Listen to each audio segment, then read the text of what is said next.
Hey guys, Fire here from InDepth Gaming, bringing you another game review. Dawn, Dawn of the Monsters. Dawn of the Monsters is developed by 13 AM Games, published by WayForward Technologies, and releases on March 15th, 2022. For, unfortunately, I don't know the price, but I'll let you know at the end of the video my thoughts and what I think might be a good price point for the game. Who knows, we will find out soon once it does release. So, what is Dawn of the Monsters? Dawn of the Monsters is a monster style fighting game. If you ever grew up with the Rampage games, I want to say back on like the early mid 90s on the Nintendo 64 and GameCube and stuff. It's basically giant dinosaurs, Godzilla monsters, things like that, all fighting to protect civilization. In this case, we're kind of returning to Earth to help um, destroy and defend it and, fight the monsters. So the game takes place over multiple mission chapters. You're going to have things that are optional in the game, such as inventory, where you can equip your different, I really want to call them kaijus, let's be honest. But, that's a whole different universe and genre of things. But you have your different characters and monsters that you can pick through and cycle through. And with those monsters, you're also going to get things such as little upgrade cards that you're going to unlock, have opportunities to um, roll some odds to improve them, and really set your monster up with a little bit of a differing abilities, giving every player a little bit of a unique playstyle. There's also a workshop where you can unlock and buy new additions and stuff to make either your game easier. So in this case, we're going to buy the Rage upgrade, which just helps improve our character and allows us to do more, and you kind of get to micromanage your money in that sense.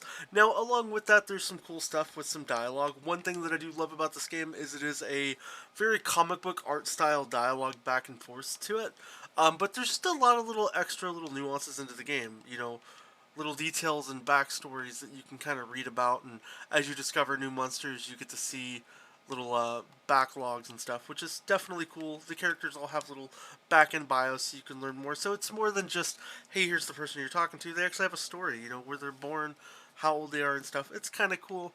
And you can see how research stuff evolves and, really goes while you're playing. And then there's also this chat that'll eventually pop up and allow you to interact with different characters. And while you're playing, lets you run through the game and not only read it, but they also have the entire thing voice acted, which is amazing. Now, when you're playing the game, there's basically big chapters and then sub chapters. Most of these little like sub chapter missions you go on are about 5 to 8 minutes, roughly, and you're scored based on your performance. It's basically doing combos and how well you perform. When you are playing, you can chain together attacks.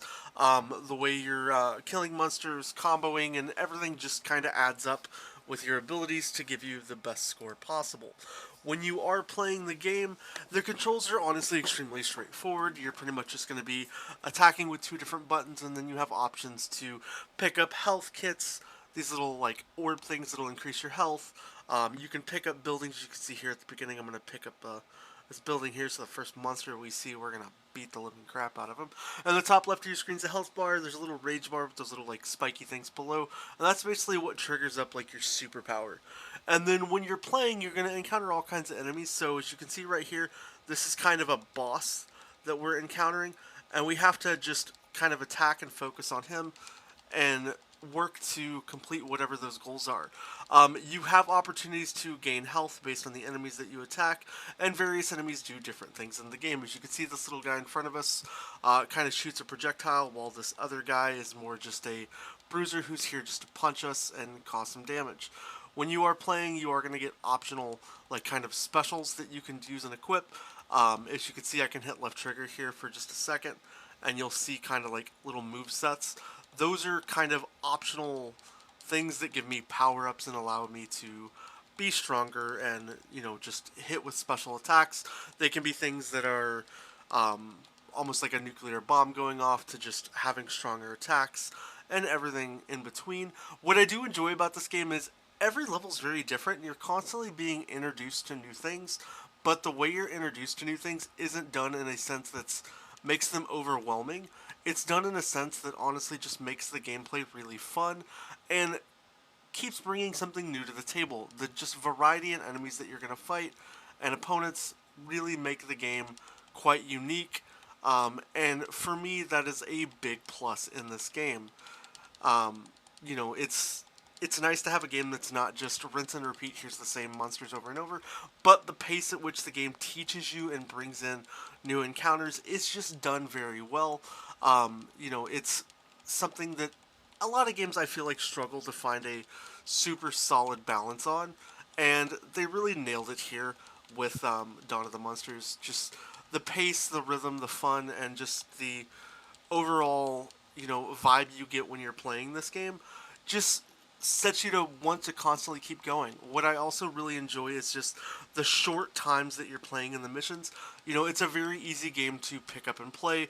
You can know that you can sit down for 5 minutes, get a full mission in, and then maybe move on to another game or do a whole different activity. Really, it's up to you and how your styles are going and really how your time is. And that's what's nice with how the game manages it. It really respects your time as a gamer and as a person, to be honest, when it comes to how it delivers the whole story as a whole. I do enjoy the story. It is actually very engaging and really nice to kind of just want to find out more, want to traverse more into the city, and the way the game just kind of pushes you to, why don't you keep playing? Why don't you figure out what's next? But not like throwing a million things in your face at one time. Just really works, and it works in just such a good way.